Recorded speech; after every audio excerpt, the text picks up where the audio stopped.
Battery technology में आया सबसे बड़ा बदलाव मिली एम्पियर बैटरी। अब बहुत आम हो गई है। एक समय था जब हमें 4000 मिली एम्पियर या 5000 मिली एम्पियर की बैटरी बहुत बड़ी लगती थी। लेकिन आजकल 10,000 मिली एम्पियर बैटरी वाले फोन भी आ रहे हैं, और वो दिखते भी पावर बैंक जैसे नहीं, बिल्कुल मोबाइल फोन जैसे ही। और चार्जिंग स्पीड तो देखो, पहले 240 वॉट तक के फोन्स आते थे, लेकिन आजकल 100 वॉट तक की चार्जिंग आम हो गई है। तो सवाल यह है कि बैटरी टेक्नोलॉजी में इतना बड़ा बदलाव कैसे आया? चलिए इसे आसान भाषा में समझते हैं। पारंपरिक लिथियम आयन और लिथियम पॉलीमर बैटरियां में अब तक ज्यादातर मोबाइल्स में लिथियम आयन या लिथियम पॉलीमर बैटरी ही इस्तेमाल होती थी।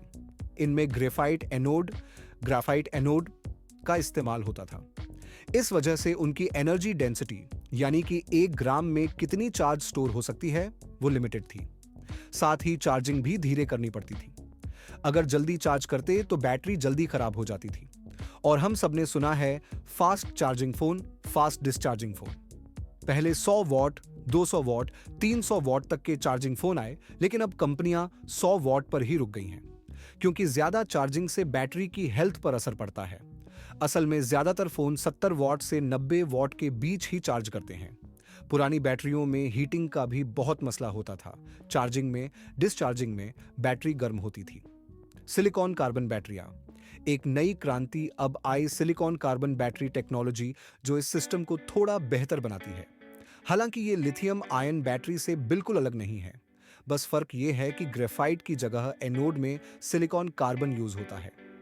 ये बैटरी असल में इलेक्ट्रिक व्हीकल्स के लिए बनाई गई थी, जहां वजन कम और पावर ज्यादा चाहिए होता है। बाद में इसे मोबाइल फोन्स में भी लाया गया। सबसे पहले ये टेक्नोलॉजी ऑनर कंपनी के फोन में 2 साल पहले आई थी, और पूरी सप्लाई चेन, डिजाइन, मैन्युफैक्चरिंग चीन में ही है। भारत में अभी कोई कंपनी इसे नहीं बनाती। मैन्युफैक्चरिंग और सप्लाई चेन ध्यान देने वाली बात यह है कि ये टेक्नोलॉजी मोबाइल कंपनियों ने नहीं बनाई, बल्कि सप्लायर्स ने बनाई और कंपनियों को बेचना शुरू कर दिया। इसलिए ज्यादातर चीनी ब्रांड्स जैसे Xiaomi, Vivo, OnePlus, Oppo अब इस बैटरी को अपने प्रीमियम फोन्स में इस्तेमाल कर रहे हैं।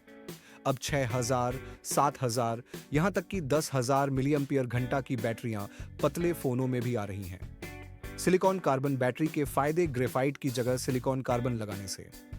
बैटरी ज्यादा चार्ज स्टोर कर सकती है, 30 से 40% तक ज्यादा क्षमता मिलती है।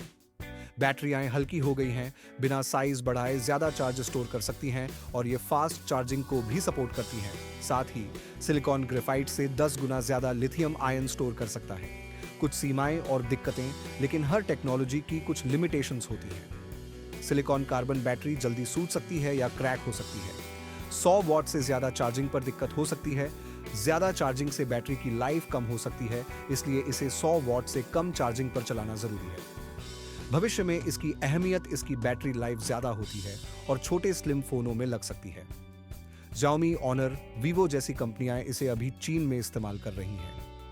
आने वाले टाइम में सैमसंग और शायद एप्पल भी इसमें आ सकते हैं। हालांकि आईफोन 17 में तो यह टेक्नोलॉजी नहीं दिखेगी। कीमत और उपलब्धता, ये टेक्नोलॉजी अभी महंगी और लिमिटेड है। भारत में कोई मैन्युफैक्चरिंग नहीं है, इसलिए कंपनियां चीन से इंपोर्ट करती हैं। इसीलिए ये बैटरियां प्रीमियम और फ्लैगशिप फोनों तक ही सीमित हैं। अगर भारत में इसका प्लांट शुरू हो जाए तो कीमत घट सकती है और मिड रेंज फोनों में भी ये आ सकती है। लॉन्ग टर्म असर और डिग्रेडेशन। अब सवाल यह है कि लॉन्ग टर्म में ये बैटरी कैसी परफॉर्म करेगी, क्योंकि ये टेक्नोलॉजी अभी हाल ही में आई है। कुछ एक्सपर्ट्स का कहना है कि बार बार चार्ज करने से इसमें भी डिग्रेडेशन आ सकता है, इसलिए फास्ट चार्जिंग इसके लिए ज्यादा सही नहीं है। फिर भी ओवरऑल बैटरी हेल्थ के लिए ये बेहतर ऑप्शन है। दूसरे डिवाइसेस में इस्तेमाल वैसे यह सिर्फ स्मार्टफोन तक सीमित नहीं है। ये टेक्नोलॉजी वेरेबल्स जैसे smart ring, smart watch, fitness band, AR AI glasses और EVs में भी बहुत काम आएगी। लैपटॉप्स के लिए भी यह अच्छा हो सकता है, वो ज्यादा पतले और हल्के बन सकते हैं। हालांकि लैपटॉप की बैटरी की एक सीमा होती है, 100 वॉट घंटे से ज्यादा की बैटरी एयरप्लेन में नहीं ले जा सकते। निष्कर्ष तो कुल मिलाकर बैटरी टेक्नोलॉजी में छोटा सा बदलाव, सिर्फ एनोड बदलने से काफी बड़ा असर हुआ है। फिलहाल ये सिर्फ महंगे फोन तक सीमित है, लेकिन आने वाले समय में मिड रेंज और बजट फोनों में भी दिख सकता है। और अगर आपने कभी ऐसा फोन देखा है जो बहुत पतला और हल्का है, फिर भी उसकी बैटरी दमदार है, तो नीचे कमेंट में जरूर बताइए। धन्यवाद। अगली वीडियो में फिर मिलते हैं। मेरे चैनल को सब्सक्राइब करना मत भूलिएगा। Review ZX signing off, bye bye.